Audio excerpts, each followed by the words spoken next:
Hello guys, bersama saya lagi dalam Alright Nopo Channel. Kalau video sebelum ini Datuk Seri berada di Labuan, sekarang ini saya mau kita untuk menonton bersama ya ucapan perasmian ya daripada Yang Amat Berhormat Datuk Seri Anwar Ibrahim ya sebagai Perdana Menteri kita di Penampang Sabah. Ini dia Penampang Sabah, Kota Kinabalu, sahabat-sahabat sempurna ya, sempena perasmian Karnival Hari Penjajah dan juga Perniagaan Kecil Peringkat Kebangsaan tahun 2023. Ya, jadi menarik untuk kita dengar ya komitmen yang diberikan oleh Datuk Seri Anwar Ibrahim, dan sekali lagi ya dengan komitmen yang diberikan ini, komitmen rakyat Sabah juga Borneo untuk menolak parti PAS dan bersatu. Kaki fitnah, geng kaki sakau, geng penunggang agama ini pastinya tidak punya harapan ya, tidak punya arah untuk bertapak di negeri Sabah. Jadi terbaik mari kita tonton bersama ucapan daripada Datuk Seri Anwar Ibrahim semasa dalam ucapan perasmian ini. Assalamualaikum warahmatullahi wabarakatuh dan salam sejahtera.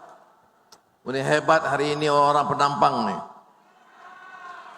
Terima kasih saudara saya Datuk Seri Haji Jino, Ketua Menteri, Saudara Iwan Benedik, Menteri dan Timbalan Menteri, Menteri Amizan, Timbalan Menteri Saraswati, Ketua Seusaha Datuk Zainal Abidin dan keluarga penjajah dan peniaga kecil dan tetamu-tamu kita yang saya muliakan, KSU, Suhaini dan kawan-kawan semua.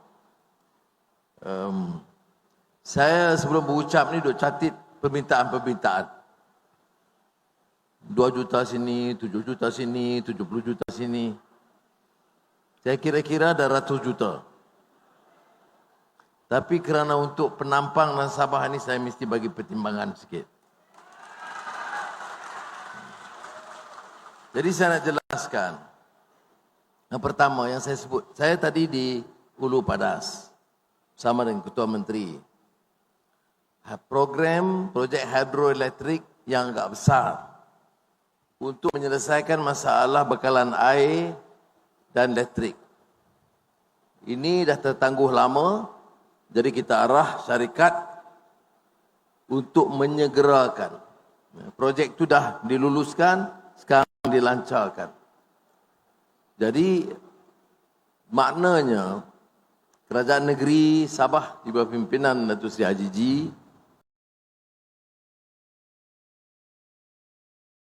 itu prihatin, dan kami di peringkat persekutuan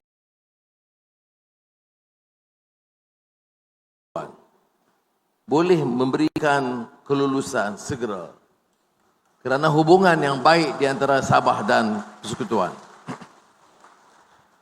Sebab itu saya nak mulakan dengan penjelasan hal ini. Saya tahu hari ini Hari Penjajah dan Peniaga Kecil. Kita ni dalam negara mesti bawa semangat persatuan dan mesti jaga supaya jangan soal wilayah, soal kaum, soal agama memecah belahkan kita. Seringkali yang nak pecah belah itu menguntungkan golongan atasan. Rakyat dia nak jamin hidup dia, gaji dan upah dia, harga barang, harga makanan, elektrik, air, jalan-jalan. Kemudahan anak-anak dia di sekolah, kemudahan keluarga di hospital dan di klinik. Itu tuntutan rakyat. Jadi saya nak nasihat pemimpin-pemimpin, apapun yang nak bicara, jangan dia lupa, amanah kita ialah untuk jaga dan memelihara kepentingan rakyat. Itu harus kita utamakan. Sebab itu dalam kerajaan perpaduan telah berunding dengan kerajaan negeri berulang kali, dan wakil-wakil dari negeri-negeri yang kebetulan di jemaah menteri, termasuk dari Sabah. Kita bicarakan apa keutamaan kita. Keutamaan kita menyelesaikan hal-hal yang asas.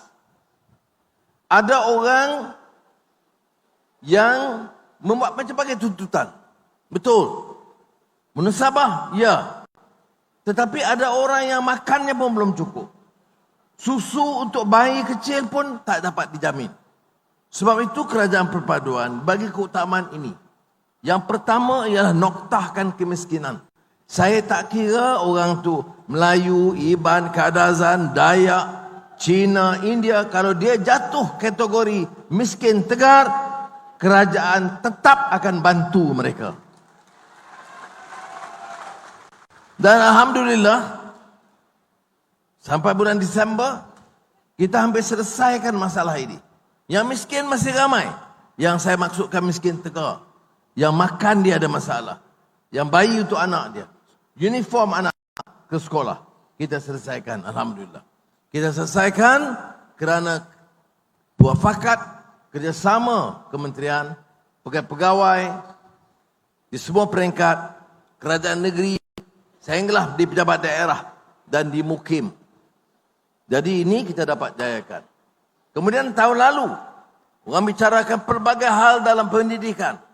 Kita nak AI, Artificial Intelligence. Kita nak perubahan, transformasi digital. Kita nak peralihan tenaga. Semua yang bunyinya tu hebat dan memukau. Tetapi sekolah daif itu masih ada. Jadi saya katakan, kita mesti bagi peluang, beri peluang kepada anak-anak kita. Pergi sekolah yang agak selesa. Jangan di sekolah itu dindingnya pecah, bumbungnya bocor, tandasnya rosak. Sebab itu tahun ini kita dah dapat baiki 8,300 lebih tandas di sekolah-sekolah seluruh negara ini. Maknanya apa? Hal-hal asas begini belum dapat diselesaikan. Nah, sudah telah selesai ini, tahun depan kita fikir soal gaji pejabat awam. Pejabat awam 10 tahun tidak dikaji pelarasan gaji. Ya. Dia kerja masuk dah 12 tahun. Jadi kita bagi keutamaan supaya ada keputusan tahun depan untuk menaikkan sedikit gaji pejabat awam di seluruh negara. Bagaimana pula pekerja swasta? Kita ada skim gaji progresif untuk mendesak syarikat-syarikat yang untungnya ratusan juta, janganlah tak naik gaji pekerja. Tanya syarikat, untung kita tengok 1 tahun 1 bilion ringgit. Gaji pekerja RM1,800, RM2,000. Sebab itu saya nak tekankan ini, dia bukan madani. Madani ini ada kemampanan, pertumbuhan ekonomi. Tapi madani juga ada ihsan. Ada sifat kasih sayang. Kita nak orang bekerja, biarlah upah itu baik. Saya sengaja terangkan perkara ini di Sabah. Kerana ini meletakkan kita beza daripada dasar-dasar yang lampau. Semua nak pertumbuhan ekonomi yang hebat. Semua nak kelang-kelang baru. Industri-industri baru. Tetapi kita juga mesti tuntut gaji dan upah itu munasabah. Terutama dalam keadaan dunia sekarang, perang Rusia Ukraine, keganasan Israel di Gaza. Semua itu menyebabkan politik dan ekonomi dunia itu tergugat. Dan kesannya juga pada harga barang. Dan kita cuba tangani dengan baik. Ya, di Semenanjung kita lebih berhasil. Umpamanya baik harga ayam, kalaupun naik kadar elektrik untuk rakyat tidak naik, hanya untuk yang paling kaya. Tetapi di Sabah dan Sarawak masalahnya itu masih rumit. Ketua Menteri jelas kepada saya tentang harga ayam, harga beras, harga bahan makanan itu masih tinggi di Sabah. Oleh itu saya memutuskan bahawa kita harus tangani ini dengan baik. Kalau perlu beri suntikan wang, kita tambah supaya kita apung dengan harga yang dibantu seperti mana harga ayam sekarang.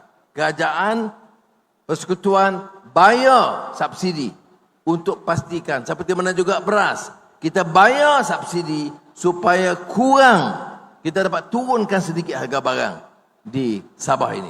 Jadi orang-orang Sabah kena tahu. Ya. Kalau tak kita tampung, harga itu akan melambung lebih tinggi. Walau bagaimanapun masih tinggi.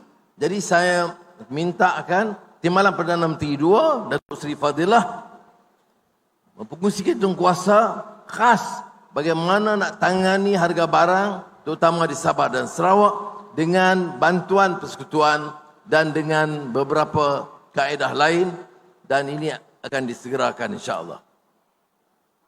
Baik. Ada yang tanya, mengapa peruntukan di Sabah ini kurang?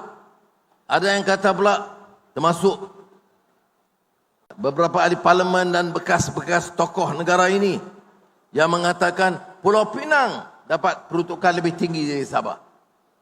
Saya nak minta saudara, jangan dengar hujah orang politik tak ikut fakta. Orang politik ini kadang-kadang dia ikut sentimen dia. Dia nak tarik sokongan rakyat bawah. Jadi kadang-kadang kenyataan itu diputar belit. Jadi saya nak terangkan. Kau tanya saya, apakah perlu kita nilai dan laksanakan perjanjian Malaysia 1963? Saya jawab, ya, kita akan laksanakan. Apakah sudah kita laksanakan? Kita ambil tindakan dalam 1 tahun lebih baik daripada 10 tahun sebelumnya. Kita pindahkan kuasa tarif elektrik ke negeri Sabah. Kita pindahkan kuasa penyelesaian projek-projek kecil kepada kerajaan negeri Sabah. Kita tambah peruntukan besar-besar kepada negeri Sabah. Kita tetapkan wakil negeri Sabah dan Sarawak dalam lembaga hasil dalam negeri yang wajib ditunaikan dengan wakil Sabah dan Sarawak. Baik, berapa peruntukan untuk projek pembangunan Sabah untuk tahun 2024? Bagi projek pembangunan, yang Menteri Kewangan Sabah ada, bagi projek pembangunan 6,84 bilion ringgit. Berapa untuk Pulau Pinang? 1,4 bilion ringgit. Dia kira macam mana ni? 1,4 lebih besar daripada 68. Tapi kalau tanya saya, mengapa tinggi sangat di Sabah? Tinggi sebab masalah di Sabah lebih banyak. Jalan, sekolah, bekalan elektrik, air. Semua ini kita harus bantu. Jadi tanggungjawab kita bersama negeri dan persekutuan. Jadi orang-orang Semenanjung janganlah bantah. Tapi orang Sabah, terima kasihlah sedikit. Janganlah marah lagi. Ya. Sebelum ini masa mereka berkuasa, tak tambah peruntukan. Saya ambil alih 1 tahun, saya tambah. Dari 5 bilion 2 tahun lalu kepada 6,8 bilion tahun ini, 2024. Untuk pengurusan 78 bilion. Jadi kalau 1 tahun, berapakah peruntukan daripada Kerajaan Persekutuan ke negeri Sabah? 16,21 bilion ringgit. Ya. Saya sebut ini kerana ini dijadikan mainan politik dan saya harap harus dihentikan. Apa yang patut kita lakukan? Cari jalan. Bagaimana wang itu diurus dengan baik. Ini yang saya umum, 16,2 bilion tak termasuk Pen Borneo. Lebuh Raya Pen Borneo. Berapa kos Lebuh Raya Pen Borneo? Yang dibiayai sepenuhnya oleh Kerajaan Persekutuan. 15 bilion ringgit. Ya. Di Sarawak hampir siap. Di Sabah lambat siap. Nasib baik kita ada Ketua Menteri dan Menteri Kewangan yang prihatin. Tak boleh buat cara lama. Masing-masing menteri nak cari kontraktor sendiri. Kontraktor itu kadang-kadang tak layak. Jadi saya terima kasih kepada Ketua Menteri, Sri Hajiji. Dia kata jangan peduli itu. Cari kontraktor utamanya dari Sabah yang layak, yang mampu jalankan kerja. Kalau tidak, bagilah beberapa puluh bilion, kerja tak siap, tertangguh. Jadi oleh kerana keputusan itu, kita kerjasama yang mana mampu diselenggarakan oleh kontraktor Sabah, kita berikan. Kalau tidak, dibuat kerjasama dengan kontraktor peringkat kebangsaan. Boleh begitu? Sebab kita nak jalan tu siap. Ini saya dengar, Pen Borneo dah 10 tahun dah. Sejak lama dulu saya ketua pembangkang, 2009. Pen Borneo telah diluluskan, kita buang tepuk tangan. 2012, Pen Borneo diteruskan, tepuk tangan. 2018, tepuk tangan. Ini dah 2023. Siapkanlah cepat projek ini. Jadi sekarang kita ambil keputusan untuk teruskan pelaksanaan dengan syarat jangan campur tangan dalam urusan tender, mesti telus, jangan bagi peluang orang raut kekayaan dari projek-projek rakyat ini.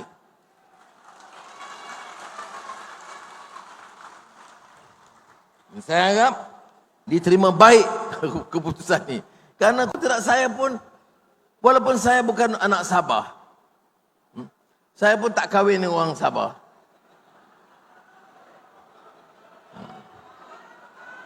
Bukan saya kata tak kahwin, belum. Jangan bagi tahu. Baik. Tetapi saya ada amanah untuk jaga semua. Dan kalau orang itu tak makan, tak cukup makan, saudara nak suruh saya boleh tidur lena? Kamu ada kuasa sebagai Perdana Menteri. Rakyat susah. Jalan lubang-lubang. Kalau ada lagi. Walaupun tidak semua. Kalau dengar kadang-kadang orang bercakap di parlimen ni seolah-olah seluruh jalan di Sabah ini lubang semua. Kamu jalan mana yang penuh lubang ini? Ada yang lubang, ada yang tidak. Ya. Tadi saya mari ke sini, tidak. Dari helikopter tadi pergi ke tempat Ulu Padas, baik. Tapi ada ke tidak lubang? Ada. Ada tak peruntukan diluluskan? Ada. Harus disegerakan? Ya. Jadi saya setuju. Ya. Dan saya percaya dengan sikap dan pendirian kerajaan negeri sekarang, kita boleh bagi kerjasama. Dia dalam politik ini, dalam negara, dia harus ada saling percaya, mempercayai. Sebab itu saya ambil keputusan kerajaan perpaduan peringkat pusat ini. Ya. Karena kerjasama ditunjukkan dan prestasi kerajaan negeri, kita di kerajaan perpaduan, di persekutuan, tetap menyokong kepimpinan Datuk Seri Hajiji sebagai Ketua Menteri. Jadi jangan orang bangkitkan soal-soal lain. Pendirian saya jelas dan tersampaikan. Untuk apa? Supaya ada hubungan yang harmoni, kerjasama untuk bangunkan dan jamin keselesaan hidup rakyat. Baik. Buat sementara ini, saya bagi contoh. Sebab ini, Dr. Zainal Abidin bangkitkan dan Iwan pun bangkitkan soal penjajah dan peniaga kecil. Setahun ini saya jaga.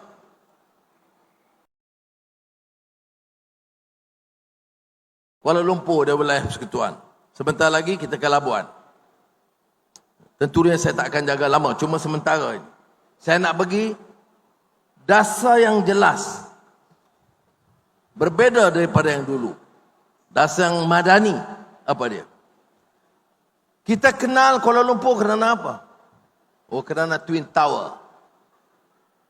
Kerana hotel-hotel 5 bintang. Ya, Alhamdulillah. Tapi sekarang saya nak kenal Kuala Lumpur. Apa dia mercu tanda dia? Warung, gerai, restoran rakyat yang bersih dan indah. Taman-taman hijau. Kota yang bersih. Malah sekarang kita telah putuskan projek raksasa.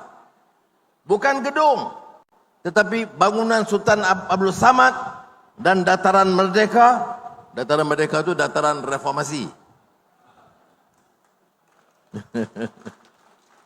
Dataran Merdeka, Bangun Nusantara Samad, sampai ke Kakosa. Bagi yang tahu Kuala Lumpur, kita minta khazanah bersama dengan semua jabatan dan kementerian, jadikan ini sebagai kota warisan. Ada sejarahnya yang kita pertahankan. Ada keindahannya. Memang ada juga hotel 5 bintang. Tetapi seluruh kawasan itu akan dalam rancangan kita menjadi plan pembangunan yang indah di Kuala Lumpur untuk selesa hidup rakyat secara yang kita galakkan dalam konsep Madani ini. Saya percaya untuk Kota Kinabalu, untuk kota-kota lain seperti mana dirancangkan, saya telah minta semua balai perbandaran, tentu keutamaan dia, bekalan air, bekalan elektrik, parit, mesti dibersihkan, korek sungai mesti dikorek. Tetapi ingat, lebih ramai rakyat yang ke gerai, ke warung, ke restoran kecil daripada rakyat ke hotel 5 bintang. Jadi tumpu pembangunan warung, gerai, biar bersih dan indah. Kerana ini majoriti rakyat kita gunakan. Dan tanggungjawab rakyat pula jaga kebersihan itu. Pastikan kita dapat pertahankan mutu bersihan itu. Ini tugas yang penting juga untuk persatuan penjajah dan peniaga kecil. Bukan saja minta peruntukan, tetapi ada mission dia. Ini kerajaan julung-julung kali bagi penekanan. Nak bangunkan kota, bangunkan dari gerai dan warung dulu. Besok nak kenal Kota Kinabalu atau Penampang, pastikan gerai dan warung dan restoran kecil ini terurus dengan baik dan indah. Barulah kita fikir hal-hal yang besar yang lain. Ya. Dan saya setuju kerana setakat ini selain daripada Dewan Bandaraya dan juga Labuan, kita ada KPKT di kota, dan sekarang cadangan Iwan supaya dana 20 juta itu dikendali oleh kementerian.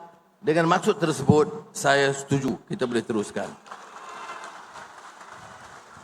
Dan dari 20 juta itu, 1 juta ringgit diberikan untuk membantu pengurusan Persatuan Penjajah dan Peniaga Kecil. Itu selamat kan? Tak ada peruntukan baru, kita pindah saja. Baik. Ada cadangan daripada Iwan kena datang di Penampang ni. Dan Penampang pun ada sejarah juga. Dulu saya sering juga ke Penampang. Ada permintaan untuk gerai, bersihkan sungai, baiki dewan dan sebagainya.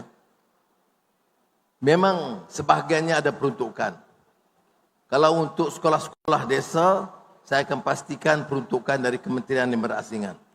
Bila saya dapat surat dan nama-nama sekolah itu, saya akan pastikan sekolah-sekolah di daerah Penampang dan Sabah juga diberikan perhatian. Kalau saya tanya saya, keutamaan kita mesti sekolah. Dan kita tekankan sekarang mutu pendidikan.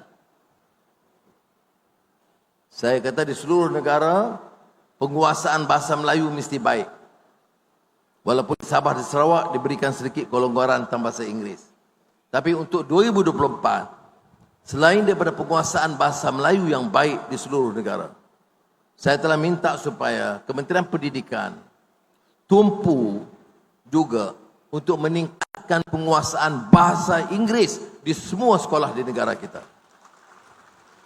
Jadi negara kita akan terkenal dengan bahasa kebangsaan yang mantap dikuasai oleh rakyat, tetapi juga pertahankan bahasa Inggeris sebagai bahasa antarabangsa yang sangat penting. Beberapa lain peruntukan yang lain diminta. Selain daripada pemindahan ini, nanti Iwan menyesal panggil saya terpaksa luluskan sedikit. Untuk orang Penampang harap. Dia minta banyak, tapi oleh kerana sebahagiannya itu akan diurus oleh masing-masing kementerian. Dan Iwan dalam Jumaat Menteri tahu bahawa kementerian-kementerian diurus.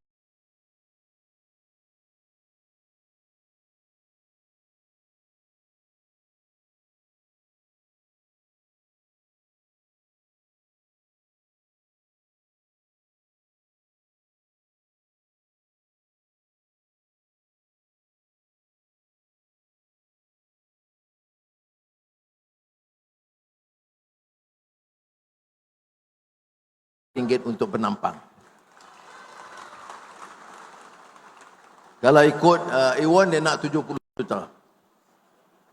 Jadi sekali lagi saya ucap terima kasih dan ingat ya, tanggungjawab Persatuan Penjaja dan Peniaga Kecil, tanggungjawab kementerian, tanggungjawab Majlis Perbandaran dan tentunya kerajaan negeri dan kementerian-kementerian kerajaan persekutuan. Pemusatan keutamaan kita mestilah menghala kepada rakyat. Saya katakan noktah kemiskinan, sekolah daif, gerai warung, rumah-rumah, anggota polis, tentera, penjawat awam, itu menjadi keutamaan bagi tahun 2024. Jadi dengan hasrat dan maksud itu, saya dengan lafaz Bismillahirrahmanirrahim merasmikan Hari Penjaja dan Peniaga Kecil Peringkat Kebangsaan 2023. Terima kasih yang amat berhormat Perdana Menteri. Terbaik sahabat-sahabat semua. Itu dia seperti yang saya katakan tadi, komitmen yang begitu tinggi ya diberikan oleh Datuk Seri Anwar Ibrahim untuk membantu khususnya peniaga-peniaga kecil yang ada di Kota Kinabalu dan juga di Penampang dan seluruh Sabah ya. Datuk Seri sendiri mengumumkan telah pun meluluskan bajet ya untuk isu ini. Jadi kita ucapkan tahniah dan terima kasih kepada komitmen dan juga keprihatinan ya Perdana Menteri kita terhadap Borneo, Sabah khususnya. Jadi itu saja ya sahabat semua, sekiranya Anda mau berikan sebarang komen, pandangan berkaitan dengan isu ini, Anda boleh berikan pandangan Anda dalam ruangan komen. Dan izinkan saya untuk mengundurkan diri. Seperti biasa, peribahasa mengatakan, tak apa pun kangkap, 2 ton keinginan. Dalam bahasa Melayunya, tepuk dada, tanya selera. Sekian saya daripada Alright Napa Channel. Sehingga kita berjumpa lagi. Bye-bye.